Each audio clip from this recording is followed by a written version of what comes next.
How does a legendary car manufacturer go from producing the best rally cars on the market to only producing one sad piece of dirt? To understand what went wrong, we need to go down the history lane. Lancia was founded in late 1906 in Turin, Italy by Vincenzo Lancia and Claudia Fagolin. Vincenzo was by the age of 19 the chief inspector at Fiat and a test driver. His driving impressed the Fiat bosses and he was given the opportunity to drive their cars in races. His first success was in 1900 in Fiat's second race. Lancia led the first lap of the French Grand Prix at the Le Mans with a time of 53 minutes. He said he often suffered mechanical failures, but was able to win the Gold Cup in Milan driving the Fiat 2840 HP in 1906. Vincenzo's interest in driving and machinery made him a good engineer, and he managed to build his first car only a year after winning the Gold Cup.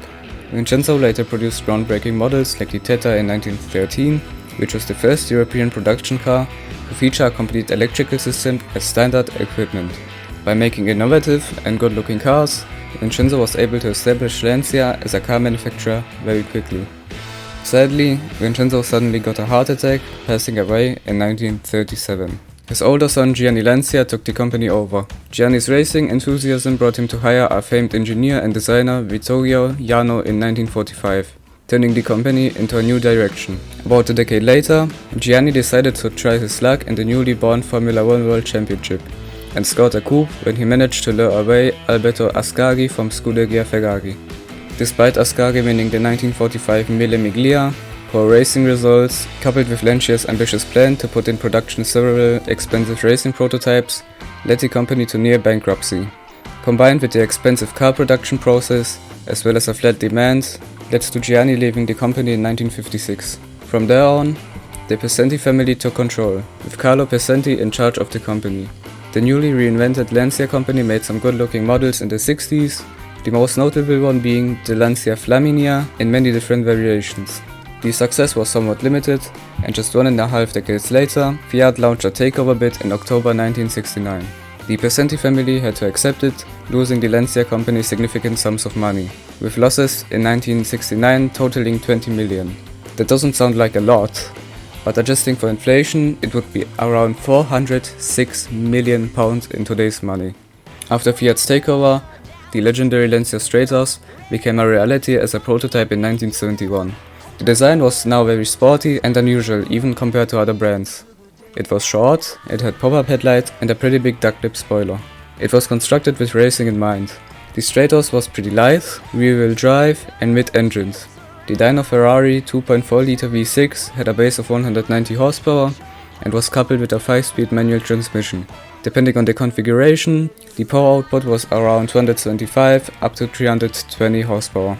The Stratos was raced in many racing events, in which Group 5 prototypes were allowed during the 1972 and 73 seasons. The car won the 74, 75 and 76 championship titles in the hands of Sandro Munari and Björn Waldegard. The Stratos scored victories in 1975, 76 and 77 Monte Carlo Rally and won its last event in 1981, dominating rally nearly a decade and making Lancia a household name. Since the requirements for racing were usually a few hundred cars, the Lancia Stratos landed in the hands of many car enthusiasts and racing fans in the form of a street version. As sort of a replacement for the Stratos, Lancia built the Rally 037 for the Group B championships. Abarth, now a part of the Lancia family, did most of the design work. Unlike its predecessor, the V6-powered Lancia Stratos HF, the first 037s had a 2-liter 4-cylinder supercharged engine.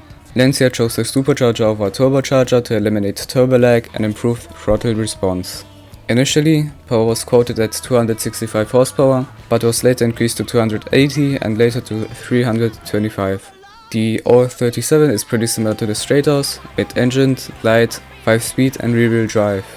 But this was not enough to stem the tide of the 4-wheel drive competition, losing to Audi in both 1984 championships, and again to the 4-wheel drive Peugeot 205 T16 in its final work season in 1985. Later the 037 was replaced by the Delta S4, a 4-wheel drive rally hatchback with a similar front design.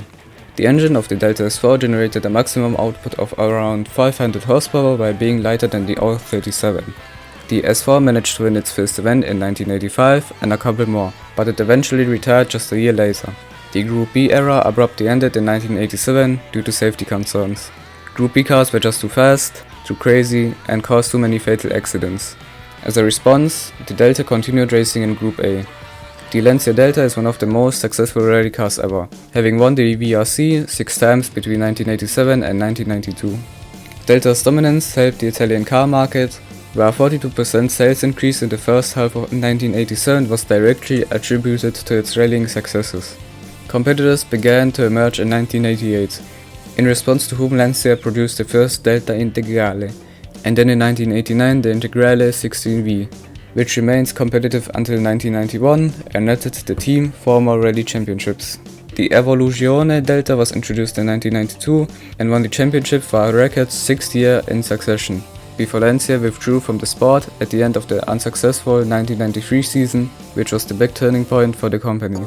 During the 1990s, all Lancia cars were closely related to other Fiat models. Lancia now wasn't showing off the cars in rally championships, the drop in quality was noticeable and design on many models seemed like an afterthought. The Lancia Thesis being one of the ugliest cars known to man. Funnily enough, the Lancia chief designer commented, "People will be looking for excuses not to buy this car, so we wanted to be damn sure we didn't give them anything to hook onto." That one didn't age quite so well.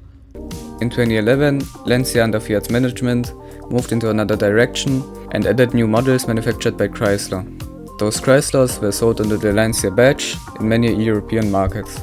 Some examples are the 300, named Tima, 200 convertible, as a Flavia, and the Voyager. Rebadging American cars which weren't popular in Europe in the first place was not the greatest move.